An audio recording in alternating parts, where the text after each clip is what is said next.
Hey guys, this is Blazing Football here again. So today we have come up with the review of Manchester United versus Bournemouth. I have Krishna here with me, who is a Manchester United fan. So Krishna, what do you think about the match? How did it go? I think my smile just tells everything about the game. I mean, yeah, we were sloppy, but the way we, came back after conceding the goal was like it was like we were the best at that particular moment, and I thoroughly enjoyed this performance. It's been very long since I've seen Manchester United play like this, and finally, I guess we are getting the dividends, and the result itself speaks a lot. What do you think about the goal that was conceded, the first goal? I guess, see, a combination of three or four individual errors caused that goal. I don't think, that should have been a goal. It should have been easily defended, and I just hope that these kind of things don't happen in the future, because this game was pretty easy as we managed very well, but against stronger opponents like say Man City, or a game which we have against Leicester, if we are to concede goals like this, then I'm pretty sure that is going to haunt us in the sense it will play a role in deciding the hopes of top four. So I guess we should avoid doing all these things, and should defensively we should be still strong. I think not only the first goal, even second goal. I don't really think there was Second any goal, pressure on Eric Bailly, see, but even he, second goal, see, let's let's just talk about it when I talk about the player ratings, because there is something that I'll have to explain about each and every single player. So okay. So one before going to rating, you have sentence about Mason Greenwood. Mason, see, he's a superstar. He's a superstar. You know an achievement. Messi scored 8 goals when he was 18, and Mason has already scored 15. I'm not telling he's better than Messi or he's even close to what Messi is, but I really, really hope he He's still becomes young. a star, and he becomes a player that Manchester United can trust for years to come. Okay, so let's get into the player ratings. Let's start with David De Gea. See, mistakes here and there can be accepted. If it is once or twice, it can be accepted. This has become a routine for David De Gea. Every second match, he is committing a mistake, and what do I tell now? I Form, mean, what do you think? as Gary Neville rightly said, a dip in form can be for maybe 6 months or 5 months or a period of time. If it is 1 year, then it is something that we'll have to worry about. But this is continuing for 2 years. This means that this has become a routine right now. And I don't really know what, I don't really know how to give a verdict on David De Gea, because he has saved us n number of times. That Yeah. is there. But then, even though he makes two or three extraordinary saves, he somehow finds a way to make a mistake. And on top of it, if I you mean, see those somehow, what do mistakes you mean aren't, by somehow finds a way? that is what I'm trying to explain. If you see his mistakes, the mistakes aren't similar. Each day he does one mistake, which makes him unique, and that is what made me, tell that somehow he finds a way to make mistake. Don't get me wrong, but I think it's the time for Dean Anderson to take over. Even though David De Gea has, saved us a lot of times in the past, I don't think if this continues, he will be the goalkeeper for us next season. And for this particular game, I would rate him a 3 out of 10. All he had in the first goal, all he had to do was cover his near post. That's it, nothing else. That was a simple shot, I'm not taking away from the player who scored the goal, but then I'm not taking something away from the player who scored. But at the level of David De Gea, he should have saved them easily. But Yeah, I yeah, mean, I feel like these mistakes, can cause in big matches. You know, yeah, exactly. drop when you drop points. I mean, yesterday it didn't affect much because you guys played against Bournemouth. Yeah, So that's mistake, there. yeah. See, So on top of it, these kind of mistakes, there are other players who are giving their everything out. Say a Bruno Fernandes or a Greenwood or a Rashford or a Martial. They're giving their entire heart and soul in the pitch. And then if we are going to cause points because of these silly mistakes, then imagine the situation they are in. mm, and Yeah, let's so I rate him a 3 out of 10 for that. okay. So I mean, do you want to blame him for the goal or Harry Maguire? See, blame Harry Maguire is a different kind of thing. He was comprehensively beaten. And I can give him a benefit of doubt that the player was fast in thinking. He had to cover a lot of ground and stuff. He had to change position and stuff. But for David Aya, he had to just, because there is no possibility that the finish is going to be towards the far post, because it is not possible at all. That acute the angle was. So all he had to do was to cover the far post. And then, what happened? Okay, let's go to the next player, Aaron Van Bissaka. It was very unfortunate that he didn't have an assist, though. That minute of margins decide what it is. Defensively, he was strong. Maybe he could have done better leading towards the first goal, but I would still give him a 6.5 out of 10.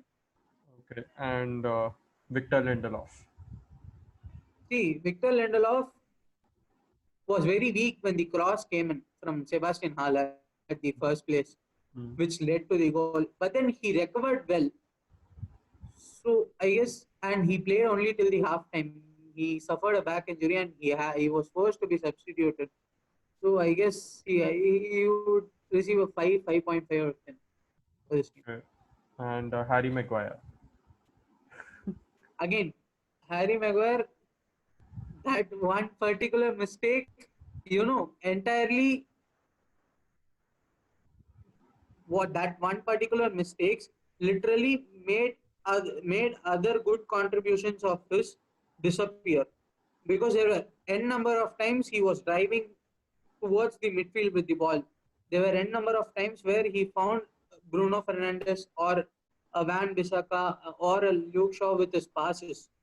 But again, as a defender, I would still, give a lot of, I would still prefer him to give a lot of weightage to defense rather than his ball playing abilities and, his attack capabilities. So I would probably give him a 4.5 out of 10 just for that nutmeg. If it was by some other way, I would have still given him a 5.5. But just because he was nutmegged, I would give him a 4.5. Okay, Luke Shaw. He was ever present in our attacks. If you see the entire 90-93 minutes, whatever we played, he was there giving you runs after runs, be it in the near side or be it in the far side, be it overlapping or be it inverted runs. He was there for attack always, and he wasn't required much in the defensive line. So I guess he had a very good day, and I would give him a 7 out of 10. Okay, and Paul Pogba. All Pogba. See, the limelight was entirely taken away by Bruno and Greenwood. But then, if you look at how Paul Pogba played, he occupied the positions. He occupied Matic's positions. He occupied Van Bissaka's right back position. He was there to cover Shaw for left back. He was. I could literally see Pogba everywhere in the pitch. I couldn't say a single position where he wasn't there.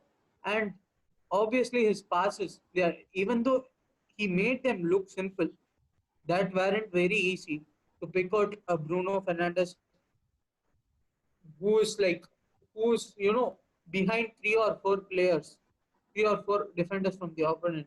That alone was tremendous, and I would obviously give him a 7.5 out of 10 for his performance. I And think that free kick, even which nearly was a goal, I guess, that was excellently saved by Ramsdale. But again, I would definitely give him a 7.5 out of 10. okay. And what about Nemanja Matic? Nemanja Matic. See, Matic, he is the brick. If you have to go and get past our defense, you must get past Matic at the first place. Only if you get past Matic, then the next step was possible. And he did a decent job, I would say. He was there with his passes. He picked out his passes. He covered the defensive line well. He did what was asked from him. Nothing extraordinary, nothing lacking. And I would give him a 6.5 out of 10 for that particular game. And Marcus Rashford. See, Marcus Rashford is in an you know extraordinary phase this season. I would say this is best scoring season, and he reached the 20th goal this season with the penalty. But then, if you see his game after the restart, he first his game would be to take on the players and then dribble past them. But if you see this particular game, you would see him dropping back and create some space for short to overlap or invert with his runs, which eventually led to these goals. And he even picked out Matic he even picked out Martial in a very good pass, but then unfortunately it wasn't converted. But he's slowly adapting to what is being asked from him, and out of being a single dimensional figure, he's trying to bring in layers to his game. He's trying to add in layers to his game, and which I found very interesting. And obviously our main penalty taker right now is Bruno, but in order to boost his confidence, Rashford was allowed to take the penalty and he scored I think it pretty was comfortably. also fair enough to give him the penalty because Yeah, the see, fact that as he as has you been low in confidence all these days. And the thing is, after the game, in the post-match presentation, if you hear Ole Gunnar Solskjaer speak about this particular game and speak about Martial and Rashford, he told that somewhere in their mind, both Martial and Rashford, they had a problem. They were inclined towards reaching that 20th goal feat. Mm, So so they were trying to give their everything, and they were at times trying to overdo something. mm. So in order to help them reach this milestone, I think that proves a lot of the team. A player is itching to get there, and the other teammates are willingly ready to help him reach there. So that is something that has come into this United side, and I'm very, very happy for that. And Okay, I would give him a, say, 7.58 out of 10. okay. And the main man, I mean, who has been in everybody's talking about him ever See, since he has joined the club, Bruno Fernandes. without any doubt, he has changed how Manchester looked like. Manchester United before was a team which had talents, but they couldn't produce results. But once Bruno Fernandes has come in, that thing has completely changed. Now, if you see, take whatever team it may be. It may be a Real Madrid, it may be a Barcelona, or it may be a Liverpool for that fact. When they hear that they are going to face Manchester United, I'm sure they would have something in back of their mind that they are in a good form, and they will have to somehow stop them from getting the momentum. And that is where Bruno stood out. He was the one he is the one who motivates the players. He is the one who brought that entire bonding into the team. And it is like people even claim that he's one of the best signings for United. I would even go to the extent saying that he's one of the best signings in the Premier League if he continues to play this way for how much ever time he plays. Yeah, I Because mean, the see, time will decide this transfer. yeah, I mean, yeah. if he See, continues at this level, undoubtedly. yeah, he has been, and his assist for Mason Greenwood and Anthony Martial. He could have easily scored before, giving the assist. He could have easily scored getting in a 1-2 or something like that. But he didn't, and he picked out Mason Greenwood, which was perfect because he didn't go for the shot. If he had gone for the shot, I'm not sure what is the percentage of it going inside. So, and with Mason Greenwood, he was brilliant with the pass, but then he had the presence of mind to, give it to a player who is not very close to or who is not very easy to pick out. And then that free kick, that was inch perfect. If you see, either ways, here or there, it wouldn't have been a goal. That was like inch perfect, and I don't think any keeper in the world or any defense in the world could have, stopped that. That is the quality he brings into the team, and I still say this is his 99% only effort. I still won't say it is his 100% effort because I have seen him play for Sporting and how well he does. So just for that one lag of 1%, I would say a 9 out of 10 for Bruno. Okay, and the boy who got the brace, Mason Greenwood. See, someone asked him, which foot are you convenient? And that day he took a penalty with the right foot and he took a free kick with the left foot and scored 2 goals. And he told them, I don't have a foot which is comfortable, and I am equally capable with both my foot. And that is what he proved. See, the first one was straightforward, I would say. It was shoot, goal. But then in the second goal, he had to work the angle out. He had to, dribble past a player before shooting. And that was phenomenal. If you see a video showcasing that goal, you would see a player from the opposition team yelling that the defender shouldn't let him turn. Hmm. And he capitalized this, and with his right foot he just banged. That was something extraordinary, and he's an amazing talent. I would give him a 9 out of 10 for his performance. And Anthony Martial. That goal, that was a wonder goal. I would like probably the best goal I've seen Martial score. uh except He's been in a except for great the one form which right he now. scored He's been against in a great form. except for the ones he scored against Liverpool. That was On extraordinary. debut. That he made Scourge's talk. But then this is also something extraordinary, I would say. He picked out the top corner, got what he wanted, and I would probably he also won the penalty for United. So I would probably give him a 8.5.